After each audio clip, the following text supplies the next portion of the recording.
You can tell we've been playing together for a while. There's just Cool. there's just an energy to it. Yeah. That's one thing I'm really proud of. Yeah. And I think Joe did an amazing job. How many songs is it? 5 songs. You gotta have 5. A classic. EP is 5 songs. EP is 5 songs. There's only gonna ever be one episode 69 of Life in Bold. If I want to have another episode 69, I need to start another podcast and then do 68 episodes, and then I'll have you back for episode 60. Yeah, if you ever that's our we have a pact now. If you ever do an episode 69 of anything, I think I was very lucky to just be around a musical family. You never know. Hello, everybody, and welcome back to Life in Bold. My name is, of course, Ben Hawes, and this is a fantastic podcast. That's a quote by myself. It's a good quote. I can vouch, yeah. And today I have a really wonderful guest who I'm really excited to get into all of your history, because I did a YouTube search. Ooh. I did a YouTube search, and there's a lot there, and I also have a lot on YouTube from like the last 15 years, and I'm so excited to get into it. You're a musician, you're a performer, and you're going to perform for us today. Sure am. And you live in Queens, like all the greatest people do. And I'm so excited today to have the one and the only Mike Andronico. Thank you. How are you doing today? I am fantastic. You are fantastic. Oh, thank you. Yes. Thank you. I'm very excited to be here. We have been talking about this since like December. I think it must have been December. Yeah. Because I came to your show at Pete's Candy Store, which is one of my favorite places to perform myself. Pete's.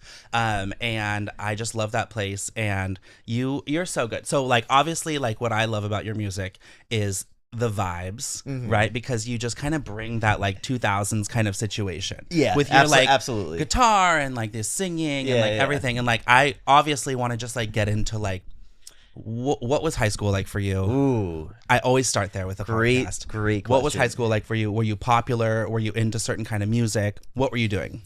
Great question to kick this off. None of this will surprise you. I would say I was like right in the middle popularity wise. Like, I had my group of friends. Yeah. But unlike mostly, now where you're very popular. Exactly. Now it's like it's exhausting. I can't even keep up. I can't even get through my text. I have to have a Calendly just for people to see me. But no, high school was like, I was like relatively quiet. Huge pop punk kid. That's kind of how I made my. But you were making music in high school. Yeah.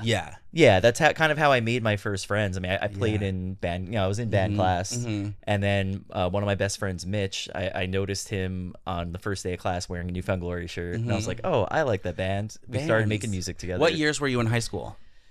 2003 to 2007. That's ideal. Yeah. That's ideal. That's basically like when I was kind of junior high, freshman year of high school, a little younger. Yeah. But like that's so like this like Green Day era of American Idiot that I'm wearing. Which I'm so happy you wore that shirt for our episode. It's perfect. I was like in middle school. I think when I was maybe 8th grade, 7th grade, came out and all my friends liked it, and I was a little bit of a poser. Sure. But I think everybody feels that way almost. Like, especially at the beginning, like until you master pop punk fandom, you're a little bit of a poser. There's a ladder you have to. There's a test at the end of every school year. And you have to make sure you get all the bands right. And like we went to, I grew up in San Francisco, outside of San Francisco, and we went to the American Idiot like concert, and it was so funny because my friend Kelly, who I'm still friends with and lives in Portland, she was so cool about it and everything, and like I just wanted to wear like red and black. And so I wanted to wear red and black, so I wore a sweater that my grandma made for me.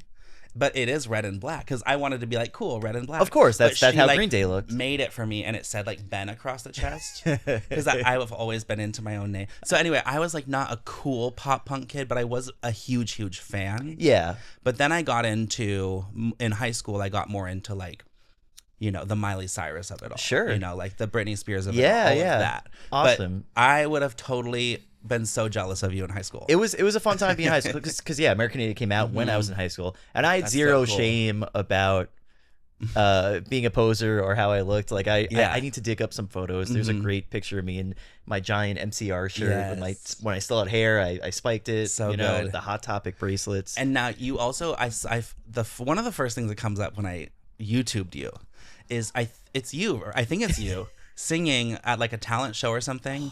Beyonce. Is that you? is me. That's on YouTube? Yes. Was it? It seems like someone else filmed it. Yeah. Irreplaceable. Irreplaceable, yeah. Yeah. Oh my God. That's on YouTube. And that's one of the first things that came up when I looked at you. I did not realize that was on YouTube. Yeah. But I think it was someone, like a friend filmed it and put it up. So it wouldn't be something that you can control. Sure. Unless you reached out to them and was like, hey, can you take this down? But it's actually kind of iconic. That's amazing. Yeah. I do have a very long digital footprint on YouTube of various music stuff, things I did in college. Really cringy because I was part of the school newspaper and I would interview bands, so there's some really like cringy interviews on there. And that's been like throughout basically your whole career, right? Like you do like now you're doing tech reviews with CNN and like and then you have like this whole history of like doing video, like you have quite a you know, it's funny because people don't think about their YouTube presence, and like I feel like when I have guests on, I always look at their YouTube because people just have performances and songs and whatever. You have music videos, and I feel like people are like, you looked at my YouTube? Like what? Like what the hell? Oh, I am not hard to find. I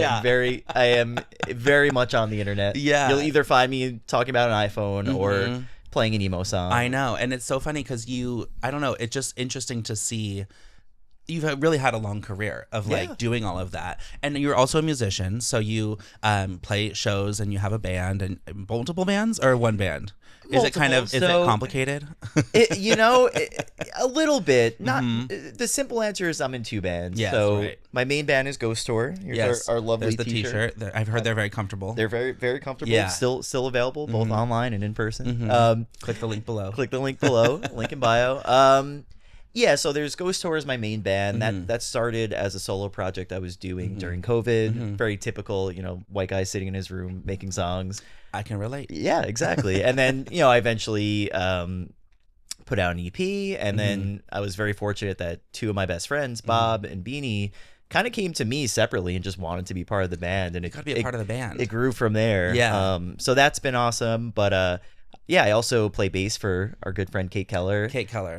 Who gets mentioned quite a bit because when she came to be on my podcast, like she blew me away. Yeah. Just the whole experience. Like she did her performance. She talked very wisely about boldness, and like she really like gave good advice to her younger self and everything. And I try not, it's like her and then Sean Cantatori. I always bring up, like they just both come up often because not that they were like the best guests or anything like that, but they just really had an impact on me.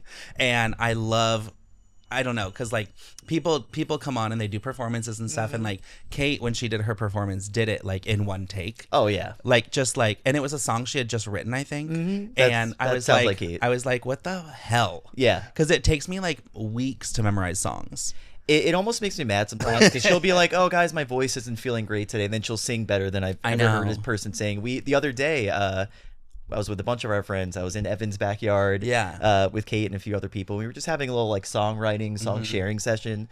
Kate's like, I have this unfinished idea. I don't really like it. And it was just this beautiful, absolutely heartbreaking song. So she does that all the time. It's so cool. I'm so fortunate to have kind of just ended up in their orbit. It was one of those very fateful things where I decided to just start going to an open mic in Astoria, right where I live, as many of our friends do. Yeah. And I met Kate and Tara and Evan there. This was like not that long ago, maybe late 2023. That's crazy. And it wasn't until beginning of 2024, Kate put an Instagram story out just saying, I'm looking for bandmates. And I was like, hey, I'm down to play guitar, play bass.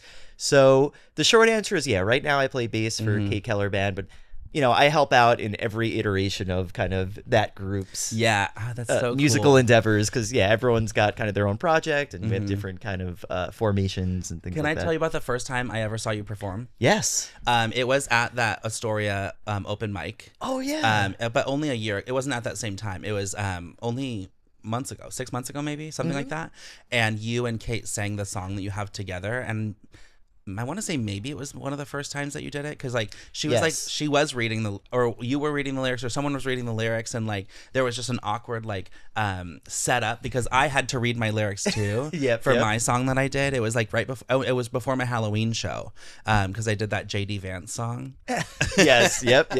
And that was before I was like kind of scared to do the JD Yeah, Vance of course. song. Yeah, of course. But like anyway, you guys, that song, you have a song together that like it sounds like you wrote part of it and then she wrote part of it and you perform it together. Exactly. Yeah. And it's about like your friendship, and it's so I like cry every time I hear it, because I just have friends.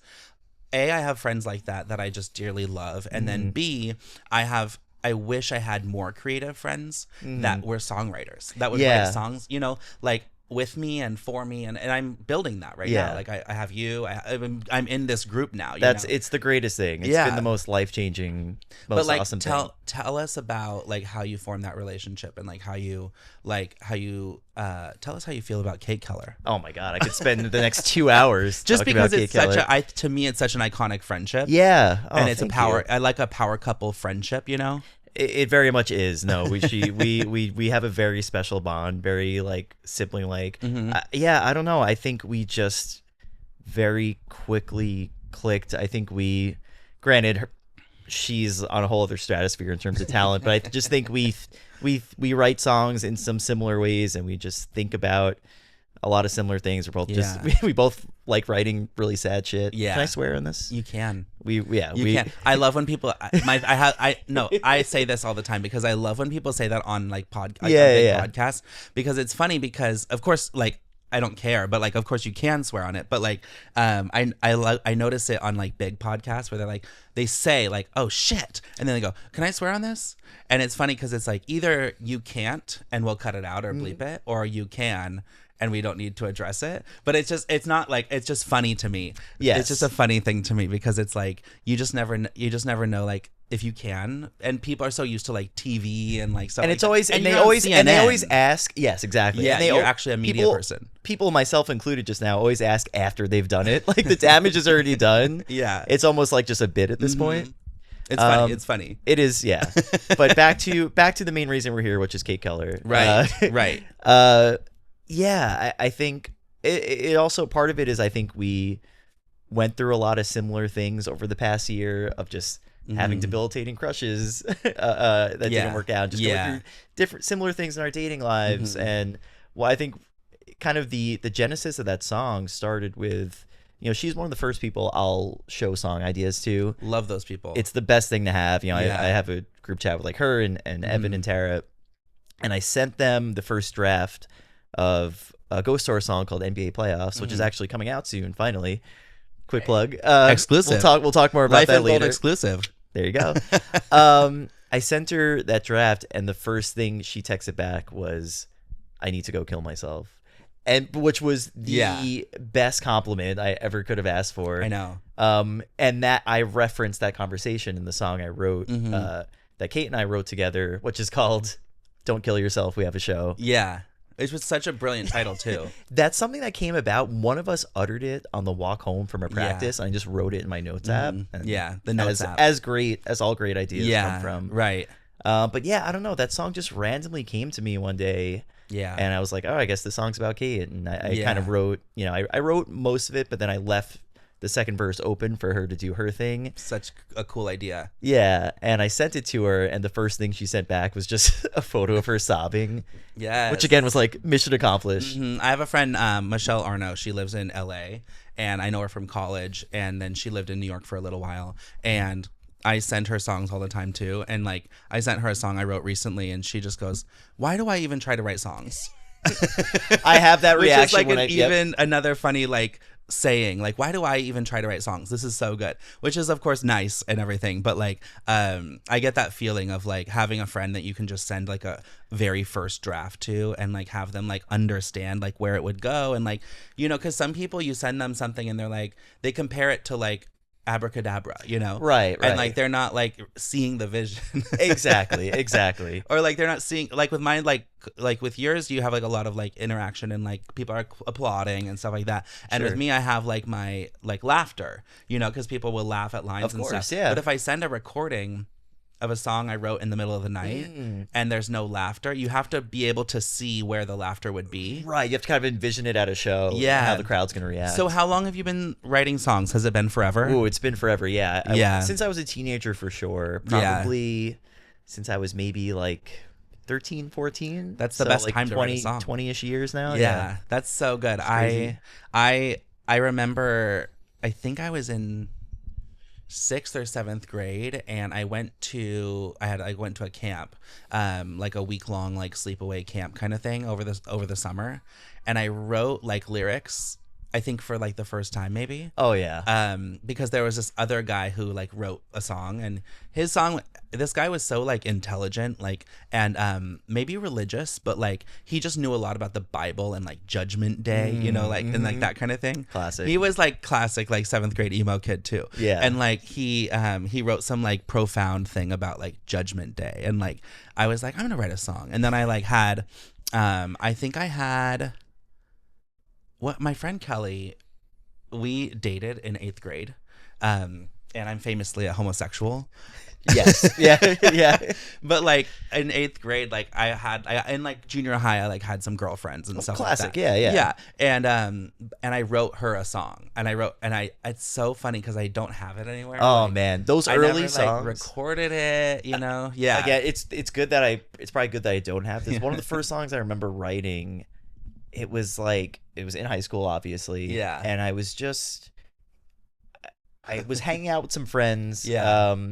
My best friend was dating one of my other high school friends. Yeah. And she brought one of her girlfriends along. And we met, and I just kind of like developed a little crush on her. We barely interacted. Barely spoke to each other. Much. And then I just wrote an entire song about how I'm like in love with this person. Classic. I've been doing that lately, and they're like kind of serious songs too. Yeah. Like, it's so funny. Yeah. So you've been writing songs forever, basically. Yeah, for and a long did time. you sing like before 13? Like, were you very musical or big Yeah. fan of music? Or like, did your parents sing with you or like? Yeah, I was really lucky to grow up in a musical household. Like Yeah. pretty much everyone in my family plays music to some that's degree. cool. Yeah. Especially, my dad was a huge music person, was constantly playing in bands, Yeah, that's cool. playing guitar.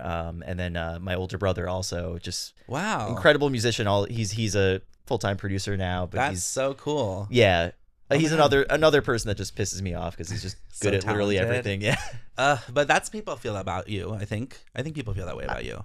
I'm flattered. You're if very they do. talented. Thank you. And That means a lot. I love the vibe of your music, and like it just does feel like unique and different. Thank you. And that there's a specific sound. Like I was playing your songs on Spotify as I was like getting ready and everything for today, and I was gonna say like it changed to a different artist like after like I don't know, an hour of listening to you or something, and I was like, oh no, it's not Mike anymore, because it's like such a it's like, thank you. I was like, oh, it changed. I really appreciate that. Because sometimes you can't really tell. Sure. You're like listening to like Sabrina Carpenter and Chappell Roan, and like it's not all the same, but it's like things you blend can't together sometimes. Yeah.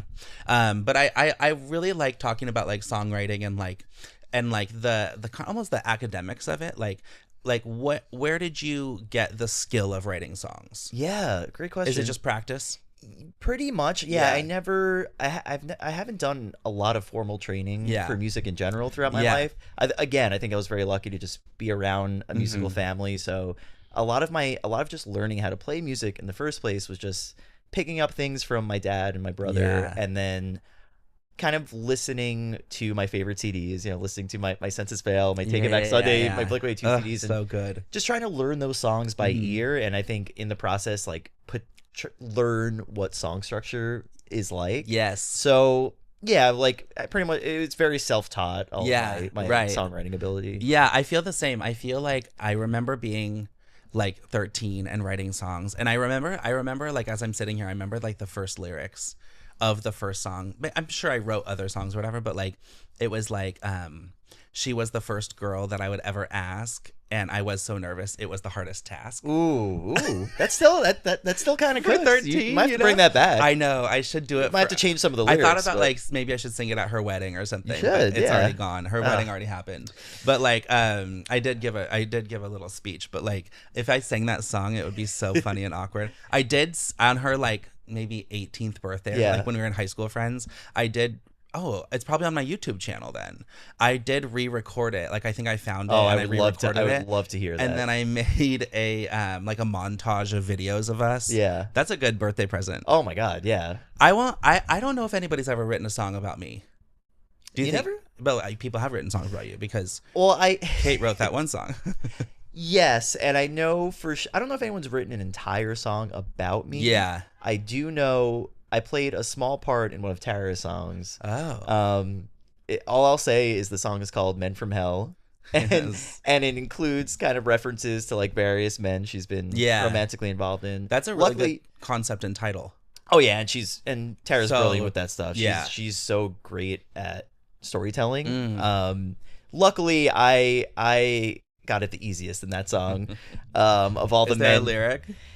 Oh, it's like, so again, because she's such a brilliant conceptual songwriter, it's the start of every verse is like case study number 1, case study number 2. Cool. So I'm case study number 1, and it's just talking about our story, which was literally just we were just very flirty with each other, and never really turned into anything. Yeah. I hope I'm not exposing too much. Well, we can ask. We'll figure it out. I don't think Tara would mind me fine. saying this. You flirty. Yeah, exactly. Ooh. Oh no. Hopefully I don't get canceled for this.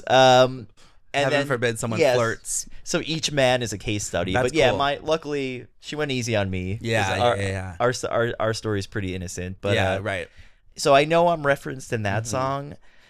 To my knowledge, that and Kate's section of our song. Yeah. The only things I know are written about me. Yeah. I'm trying to look back. I'll write a song about you. Oh, thank you. One day. I met a guy last night.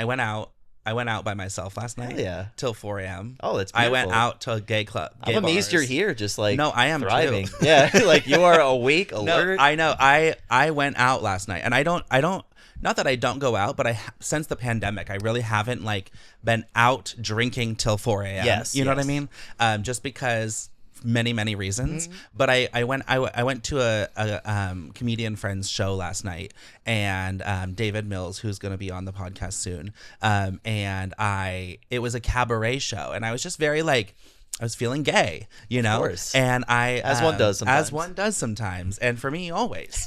And I was like in Hell's Kitchen basically, and I was like, I'm gonna go to like a gay bar, like I'm just gonna go.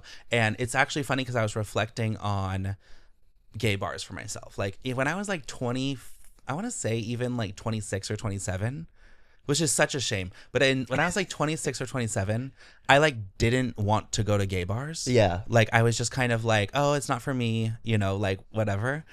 It was totally for me, but I was just not there. Like I was out and everything, but I wasn't like going to gay bars. So anyway, I was like, I'm in Hell's Kitchen. You know, when you're in Hell's Kitchen, you go to gay bars. Of course. And so I went, and I just ended up like having fun and like just kind of being there, and I got a lot of drinks. You don't look like it. You look great. You look Thank well you. rested. Yeah, fresh faced. Well, you know, I took a shower. I had some Love orange that for you. chicken. But I was all of that to say, I met this very cute guy, and he just had like the most like amazing eyebrows. And I texted my friend like a picture. I followed him on Instagram, and I texted my friend a picture of him, and I was like, I'm gonna be writing songs about these eyebrows for years to come. And like I just one day he'll like, know maybe like because now we follow each other, but like it's just funny to think about like what someone could write about you. Yeah. And you never know if it's good or bad, or if it's something that caused them pain, or if it's something that they're celebrating. But I don't know. I just find that to be so interesting. Fortunately for me, I feel like most of the people I've wronged in my life don't write songs. Yeah. That's a good song. That's a good song idea. We're gonna have to clip that one. Yes, for later. exactly. Wait, but it would be like all the people I've wronged in life, luckily they don't write songs or something like that. Like you could write a song about like how you could. Evan was on the podcast, and he showed me a song called like 100 Songs. Yep. You know that song? Yep. And it just got me thinking about like songs about songs. I love that stuff. Yeah. I love like, very meta songs. Yeah. And anyway, I just find it so fascinating. But Do you have any? Okay, let's talk about your songs, upcoming albums, upcoming projects. Absolutely. What do you have? Yeah, so there's a lot happening in the Ghost Tour camp right now. Yeah. So a few months back, we put out our latest single called "Performative," which is so good. Oh, thank you so much. Everybody needs to go listen. We filmed a music video for it, which is on YouTube. Which is so good. A bunch of our Everybody friends are needs in to go it. watch. Yeah. So definitely check that out. And we actually just finished recording a new EP. A new EP. Yeah. That's so great. So are there all new songs? Is it all new songs, or is it songs you've been performing for a long time, or is it kind of a mix of the both? It's a mix. Yeah, it's 5 songs. Some of them we've been playing live for quite a bit. At this point, we're playing all of them live. But some of them came together relatively recently. Yeah. And I think it's like a really big step up from stuff we've done in the past. As it has to be. Of course. It's, right. No, that's really great. I always think about, like, from my own production of stuff and, like, from, like, it takes a lot of money. Yes. To produce something like Abracadabra. You know what I mean? Like, Abracadabra is, to me, like, mathematically and, like, just, like, sonically, just, like, a perfect song. Absolutely. Like it just hit, it's like boom boom boom, Yeah. And like I feel like for me as a musician, like I don't have a ton of training on like music theory and stuff. I just know how to play the guitar and write songs. Same. Yeah. But like, and then when it comes to recording, I want to be able to do my own like recording and music, especially because it's comedy and it doesn't necessarily need to follow like the track the same way. Right. You have to worry as much about like a perfect mix and all these different instruments. So I actually just released an EP. Yeah, that's and right. It's called Pink and Purple Superstar, and it's a great album title. Excellent album title. And I actually, you'll be interested to know, as a tech person and as a music person, the way that I decided it sounded best, like on the computer and everything, was just my Rode mic on my guitar strap. Mm-hmm. And it picked up like the audience laughter and everything. And I brought like Zoom mics and like this and that. And I was like, I'm going to get all the laughs. Yep. Like I'm going to get everything. And I mixed it together and I was like, it's kind of better from just one microphone. I think that's all you need. Yeah. You capture the energy of that room. Yeah. It's just funny because I actually, another similar story back to Kate Keller. Everything comes back to Kate Keller.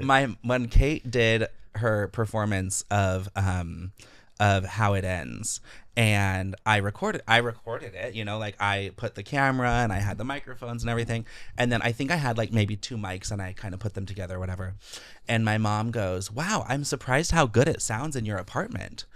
And I was like, Mom, like I record songs in my apartment all the time. Like, what are you talking about? I was like, it's not good because of the quality. It's good because Kate is so good. Yeah. It's almost like a backhanded I know. I was like, wait, Mom. It's not my apartment, Mom. Like, yeah. Suddenly you like this one. You never said that about any of mine. Yeah, I know. But I do. So how did you record? What was the process? Or are you recording right now? So we're done now. But so we tried something new this time around. We went to our buddy Joe's studio on Long Island. Mm-hmm. He has an awesome spot called Hilda Music Company. Oh, cool. And Joe is the man. He plays in a band called Inner Love, one of my favorite bands in the area. Mm-hmm. And his studio just has everything you could possibly want. Mm-hmm. He's also from a musical family, so he has like tons of guitars, tons of cool instruments. Yeah. And I think the biggest thing, the reason I love this experience so much that we just had, is more than anything, it just felt like us hanging out with a friend. That's the best. Yeah. Yeah. But a friend who's also just a genius with production and had that perfect mix of like letting us do our thing, but giving a lot of good suggestions and ideas. So it was just like a great vibe. We spent a total of maybe like 4 days there, had a total blast. And I think you recorded the whole thing in 4 days. Yeah. That's so cool. Yeah. Five songs. But you already wrote the songs and everything. Exactly. Yeah. So the songs were written. But yeah, we recorded them over the course of 4 days. Yeah. And it's exciting. I mean, these are only so Performative that just came out in December. Yeah. That was our first recording as a full band. Yeah. Everything before that was just me. So you could definitely notice the difference here. But now that this is the first like, record we've done as a group, I think more than ever you can tell we've been playing together for a while. There's just there's just an energy to it. Yeah. That's one thing I'm really proud of. Yeah. And I think Joe did an amazing job capturing How many songs is it? 5 songs. You gotta have 5. Classic. The EP is 5 songs. EP is 5 songs. The classic. It's literally if you look in the rule book of music releases, it says your EP is 5 It's one of those things that, of course, I always want to like carve my own path and stuff. But I released like a live show on Spotify back in November 2023, and I released the whole show like as 10 tracks, like the talking part, the song part, the talking part, the song part is 10 tracks. And when it came out, I was like, oh my God, this is amazing. Like, this is like my best work ever. Yeah. And like, I'm promoting it like, this is what I've always wanted, you know, everything. And then as I kind of sit with it and you go with it, like, I'm listening to it and I'm like, maybe the talking isn't that funny. So maybe I'll make like a artist playlist with like just the songs or something. And then I ended up actually going back and just making it 3 songs. Like I re-released it basically as 3 songs, and I was like, this is right. This is right. Like it didn't need to be everything. I don't need like my talking necessarily unless it's like really crisp. And then, you know, it was 1 year into my like on stage performance journey. So you just kind of, it's like funny to think about like production and like going back, and it was really well recorded, but like again, I'm not that talented.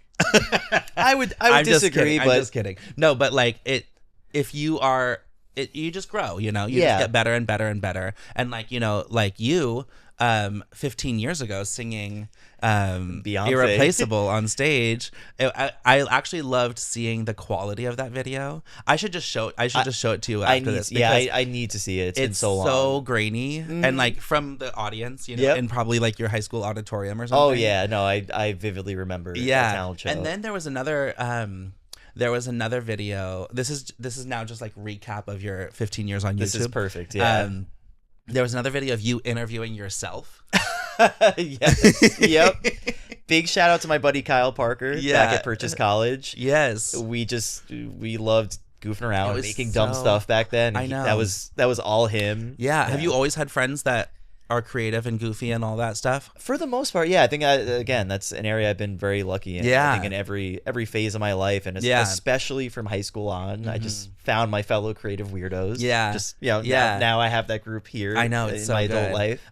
I feel like I had like one creative friend in high school. Like his name is Dylan, and he actually is now like makes a full-time living on music and producing and stuff like that in LA now. Awesome. But like we made a song called YouTube Famous, and it was I think 2008 2009, and like the song he is really good producer even when we were 16, you know. Sure. And like the song is really well produced even now. And it's like the best thing I ever did in high school. And then I had another friend, Don Allen, in college, and I kind of had like this one friend at a time for all my phases. And now like that I started performing, it's like, oh wait, this person is really creative, and like this person is really creative, and like doing projects and performing, and I'm like running out of money going to their shows. 100%. Yep.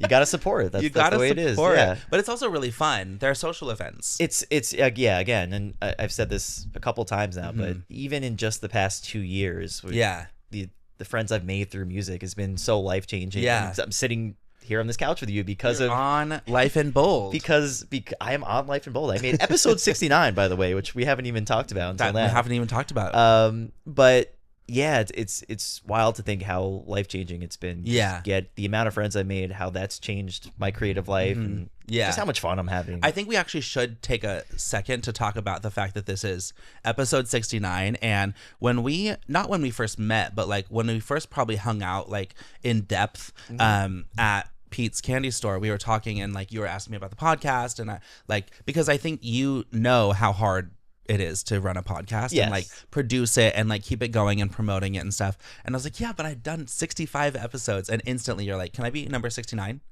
And I was like, I had to. I was like, yes, because my initial reaction was like, maybe I should like do a little contest or something, or like, you know, like maybe because you mentioned 69, and I was like, this is very valuable. But then I was like, you know what, I'm gonna give it to the person who's bold enough and smart enough and clever enough to just see it, want it, and ask for it.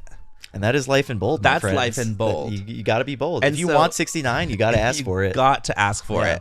And so I just like, I've been looking forward to this since December. Yeah. Yeah, wild. because I didn't do very many episodes in January, February, March, because I went on a small tour, and I also just was overwhelmed in life, and so now the podcast is back, and I'm actually like, I want to say I'm like 6 weeks ahead in production, but you're gonna like slip in to 69 to episode 69, and so I'm very excited about producing it and like promoting it as like episode 69 is here, because also you don't have, there's 50 and there's 100, there's nothing really special about 75. It's boring. It's a boring number. This is the 75th podcast episode. Okay, three quarters. Yeah, who cares? No. So how does it feel to be on episode 69? It is a massive honor. I was so happy I was able to slip into 69 like this. Yeah, I'm very grateful that you immediately were down. I was my very vision. bold request. Yes. And, I think we should treat it like a milestone episode. It is a milestone episode. Have like a special graphic, make it glitzy. There's got to be a special a glitzy graphic. You could do a special. You could edit it down the middle, so like maybe I'm upside down, you're right side up. And get creative. We don't even have to edit it. Hey. No, but maybe I should do like a big banner outside or something. Like maybe I should actually like invest like $200 in like a big old banner, and then like just like drop it. Episode 69 of Life in Bold is here.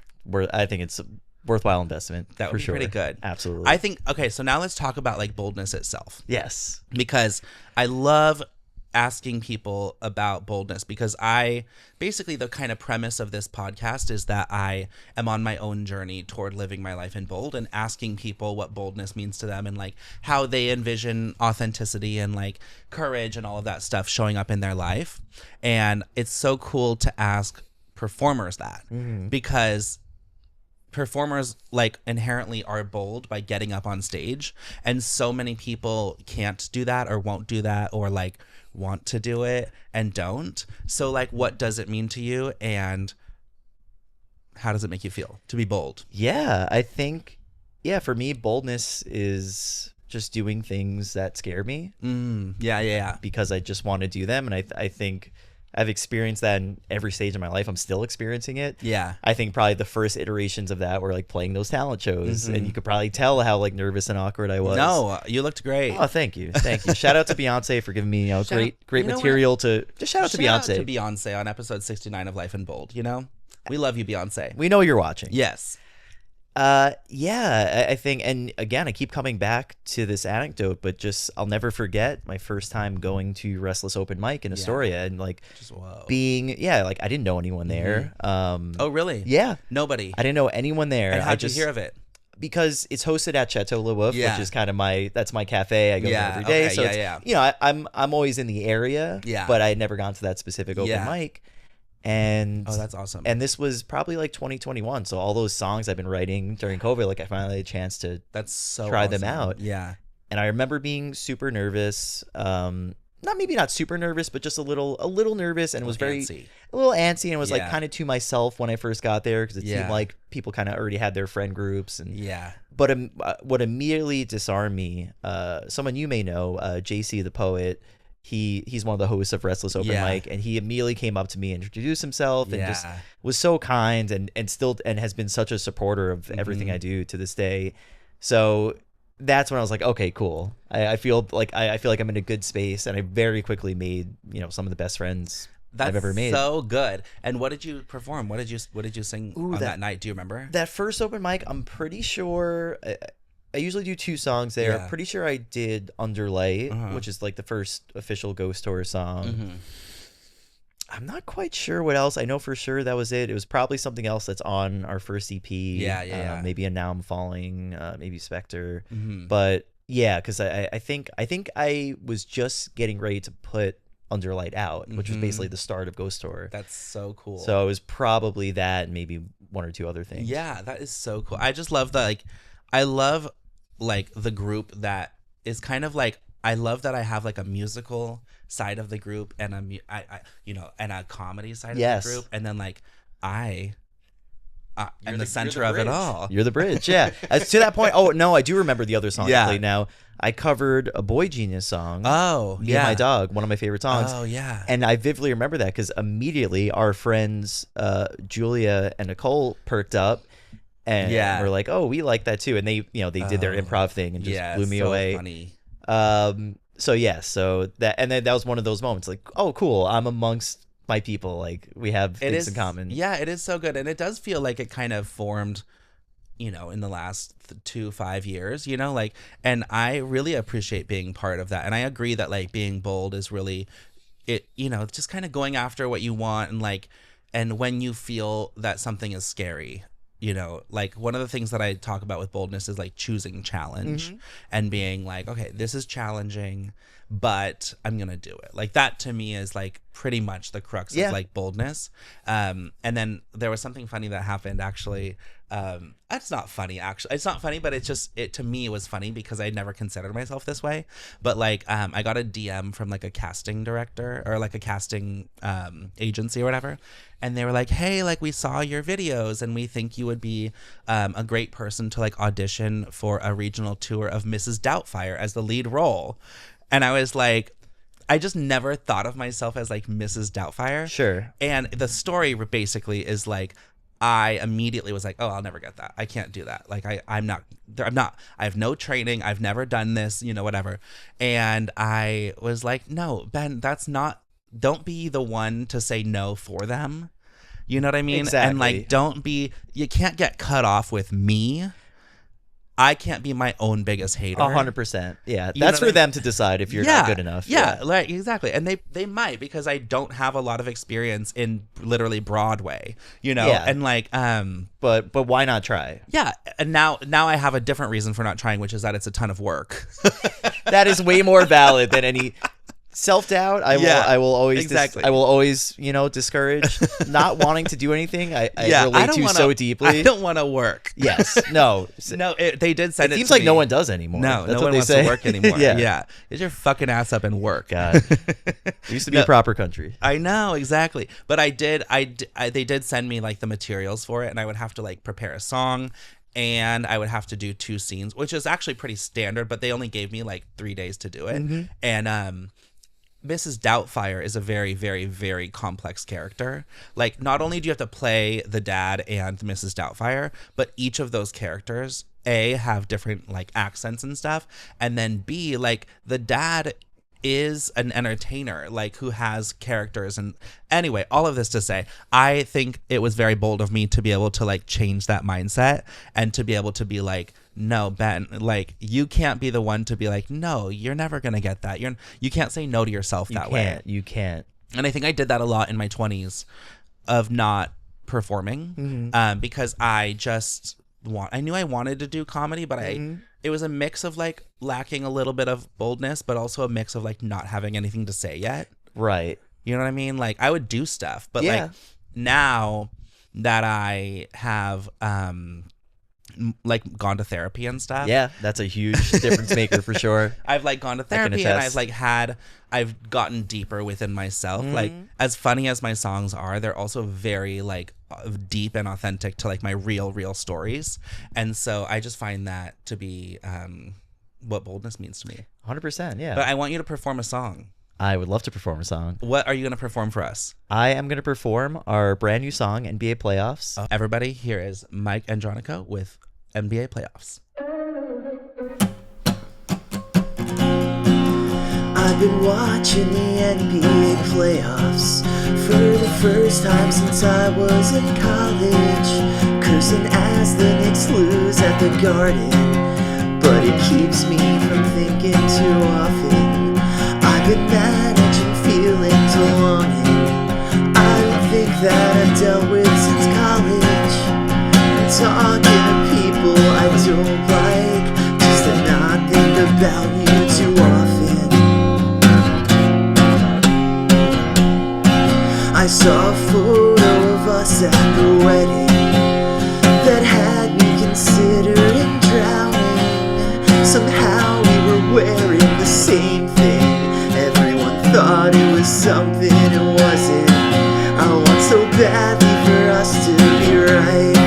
I really wish this was what it looks like, but it's just not a good time to talk about what happened that night.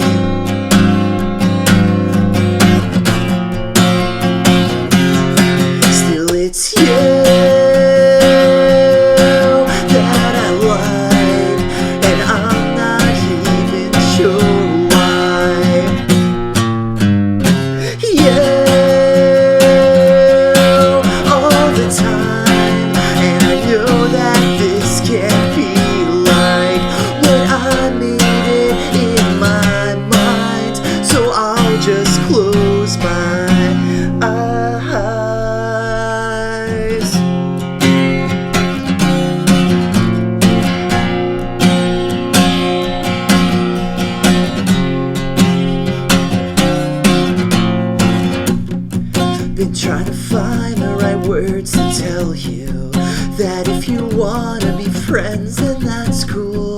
But if you're feeling like I do, we can see what that turns into.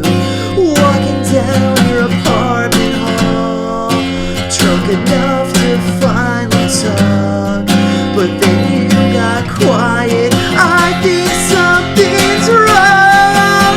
It's you that I like, and I'm not even sure why. Yeah,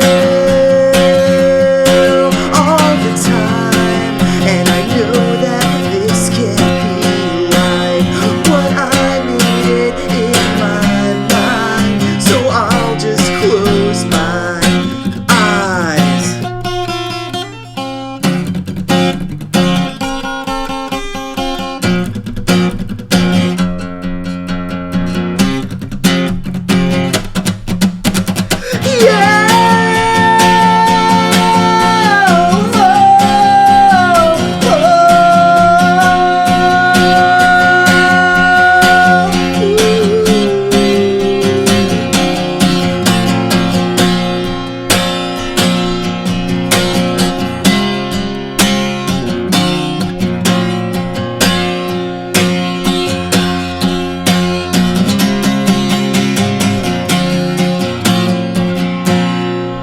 Dancing a hymn as we smoked on your couch. You kissed me before I walked out. The next morning we were laughing, wondering if that actually happened. I want so badly for us to be right. I really wish this was what it looked like, but it's just not a good time. Oh, that was so good. That was very fun. Oh my God, you did a Life in Bold Sessions performance. I am honored to have gotten to do it. Do you know what I love about the Life in Bold Sessions is like I used to watch AOL sessions. Did you ever watch those? Oh yeah, absolutely. You're the first person. Okay. Some Because of our I was friends ahead are a of my little time. younger. Yeah. Yes. I was ahead of my time and you were of your time. Yes. And I was always watching those AOL sessions, and so I always wanted to like have my own version of that, and that was exactly vibes.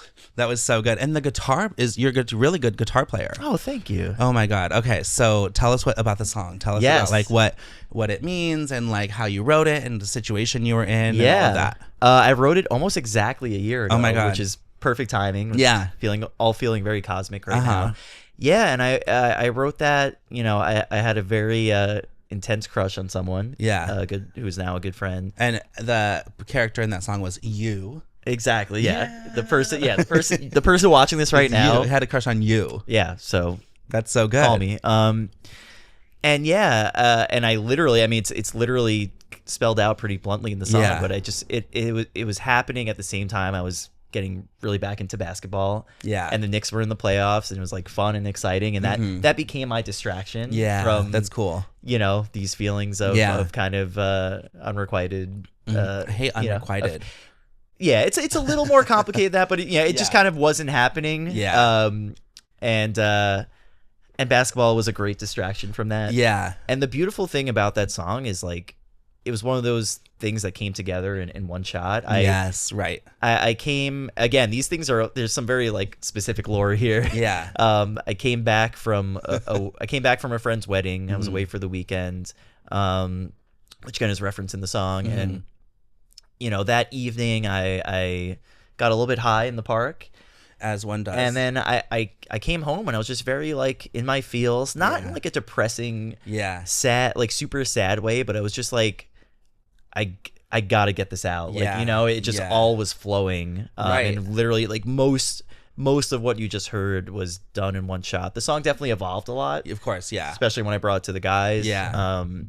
But yeah, the core of that song just kind of just came pouring out of me. You know what my favorite part of that story is? Where you say the guys. because it's very band. Yeah. Yeah. I say the guys. I say the guys all the time. Yeah, you have to say the guys. Those are my boys. It reminded me of a YouTube video that I saw of you. Hey, where you were interviewing a band. Or, there was a band in a park or something. Yep. And you were like, "Can you say your names and what you play or whatever?" And I think they said their wrong names or something like that. Yes.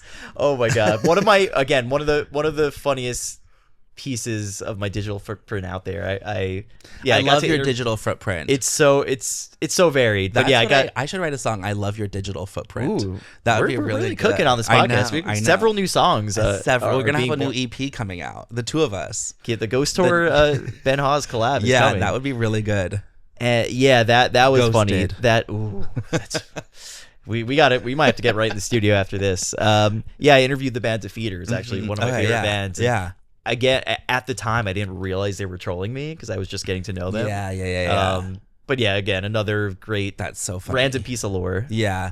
Oh, well, I'm so happy that you came on and that you performed for us and that we got to know each other even better. Yeah. And one of the things I just love about this podcast is just having people on just to like become better friends with them. And so I feel that we did that. I think we did that. Which is episode 69, no less. 69, which is like, there's only going to ever be one episode 69 of Life in Bold. If I want to have another episode 69, I need to start another podcast and then do 68 episodes, and then I'll have you back for episode 60. Yeah, if you ever, we have a pact now. If you ever do an episode 69 of anything. And that would be a huge accomplishment if I did 69 episodes of anything. So I do want to celebrate. We should do a song called Episode 69. Episode 69. That's actually a really good. If Ghost Tour even does a TV show or something, you have to guest on it. Yes, episode 69. Yeah. Well, Mike, thank you for coming on. I feel honored that you were on episode 69. Listeners, watchers, I really appreciate you being here. I really appreciate you being a part of the Life in Bold journey. I hope you have an amazing day, an even better week, and may we all find the boldness to chase our dreams. I love you. We'll be right back.